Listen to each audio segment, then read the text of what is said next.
New today, a Maine man was arrested in connection of a death in New Brunswick, Canada.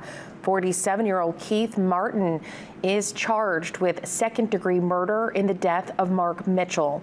On September 5th, New Brunswick police sent an alert to residents in the Burnt Church First Nation area, warning people to stay inside and lock their doors after Mitchell was found dead and another person found injured as a result of a gunshot wound.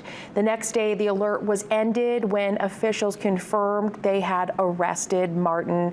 The investigation is ongoing. It is not yet clear where in Maine Martin is from. We will update this report with that information as soon as it becomes available.